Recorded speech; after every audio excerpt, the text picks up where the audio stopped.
Yan, magandang umaga po sa inyong lahat. Ayan, busy-busy ngayon si Amiga kasi nandito sa bahay.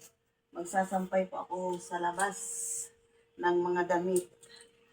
Ayan, maaga po akong naglaba. Kaya gusto ko maaga rin makatapos ng aking labahin. Mayroon akong sinampay sa labas mga Amiga. Napakaganda ng araw ngayon sa labas. Maganda siguro itong maghapon natutuyo yung aking sinampay. Napakalawak ng sampayan ko sa labas. Tingnan natin mga Amiga. Ayan, labas muna po tayo. Mayroon po akong isasampay. Ayan. May isasampay po akong mga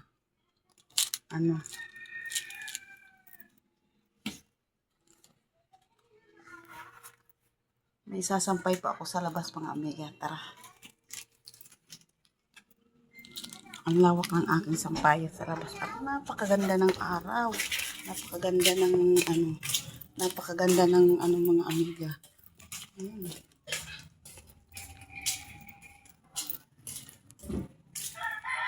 Ayan, tingnan mo yung mga sinampay ko. Ayan. Yan, aking lahat yan, mga Amiga. Ayan. Hanggang doon. Ayan o. Ayan, akin yan. Ayan. Diba? Magsasampay ako mga Amiga kasi to yung mga damit ng mga bata ng aking mga apo. Ayan, ganda ng sikat ng araw, diba? Ayan ang aking ang lawak. Solo ko mga Amiga ang aking sampayan. Solo ko kasi walang naglalaba ngayon. Nakita nyo mga Amiga yung aking mga sinampay. Ang dami. Kasi pag maaga ka talagang magising, maaga ka rin makakatapos maglaba. Kaya kailangan maaga ka talagang gumising. Maaga ako nagising kaya ayun. Ayan, pahinga muna at tapos na akong aking mga gawain bahay, tapos na dito. Ayan, muna tayo ngayon.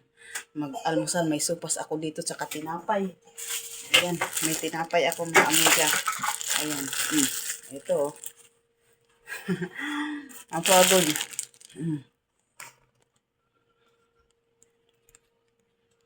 Kaya kailangan maaga talaga magising para maaga rin matapos ang trabahoin. Diba? Hindi mo kailangan magpatumpik-tumpik sa kung may gawain sa bahay. Kasi abutin tang tanghali, hindi na makakatuyo. Minsan pagdating ng tanghali, hapon, makulimlim, wala na, hindi na makapag ng mga damit. Kaya mas maganda yung agahan para makatapos. Para makapagsampay na lahat yun. Inano ko yun.